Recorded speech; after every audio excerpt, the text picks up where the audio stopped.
बढ़ते हुए कोरोना संक्रमण के बीच केंद्र सरकार ने अब ये साफ कर दिया है कि लॉकडाउन तो नहीं लगेगा, लेकिन कुछ पाबंदियां लगेंगी। इसको लेकर केंद्रीय गृह मंत्रालय की ओर से नई गाइडलाइन भी जारी कर दी गई है।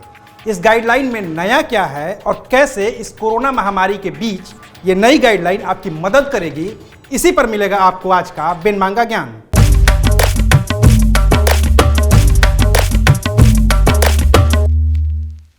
सबसे पहले तो ये साफ कर दें कि नई गाइडलाइन इस साल के आखिर तक के लिए है, यानी कि 31 दिसंबर 2020 तक देश के सभी लोगों को इसी गाइडलाइन का पालन करना पड़ेगा।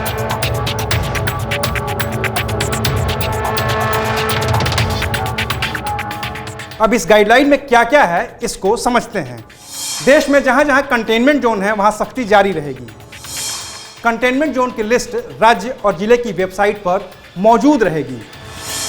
सख्ती करने की जिम्मेदारी जिला प्रशासन, पुलिस और नगर निगम अथॉरिटीज की होंगी। 65 साल से ज्यादा उम्र के लोग और 10 साल से कम उम्र के बच्चों को घर में ही रहने के लिए कहा गया है। सिनेमा हॉल में पहले की तरह ही 50% दर्शक ही जा सकेंगे।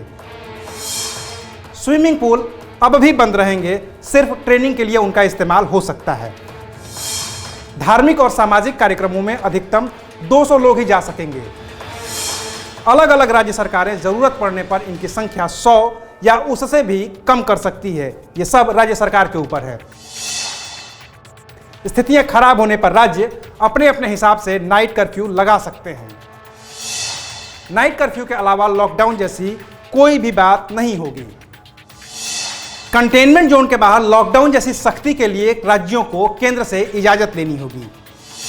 किसी भी राज्य में आवाजाही पर किसी तरह की कोई रोक नहीं है। अगर किसी राज्य में साप्ताहिक पॉजिटिविटी रेट 10% या उससे ज्यादा है तो यहां की सरकार दफ्तरों पर कुछ पाबंदियां लगा सकती है।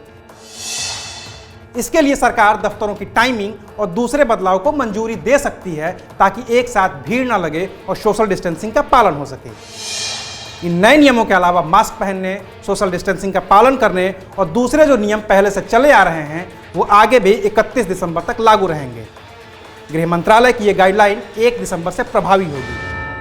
जब कोरोना से रिकवरी का रेट बढ़ा तो लोगों को लगता है कि ये वायरस नुकसान नहीं कर रहा है, ये कमजोर हो गया है।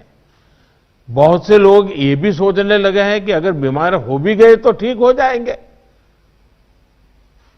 इस वजह से लापरवाही का ये स्टेज बहुत बड़ा व्यापक हो गया है और इसलिए मैंने हमारे त्योहारों की शुरुआत में ही स्पेशली राष्ट्र के नाम संदेश दे करके सबको हाथ जोड़ करके प्रार्थना की थी कि भाई ढिलाई मत बरतिए, क्योंकि कोई वैक्सीन नहीं है, दवाई नहीं है, हमारे पास एक ही रास्ता बचा है, हम हर एक को कैसे अपने अपने आप बचाएं। इस नई गाइडलाइन के आने से अब ये तो साफ हो गया है कि कम से कम 2020 में तो कोरोना से किसी तरह की मुक्ति नहीं मिलने जा रही है। कुछ राज्यों के स्कूल तो यहां तक बात कर रहे हैं कि जब तक वैक्सीन नहीं आती स्कूल बंद ही रहेंगे। तो बस बात साफ है कि जब तक दवाई नहीं तब तक ढिलाई नहीं। एबीपी न्यूज आपको रखे आगे।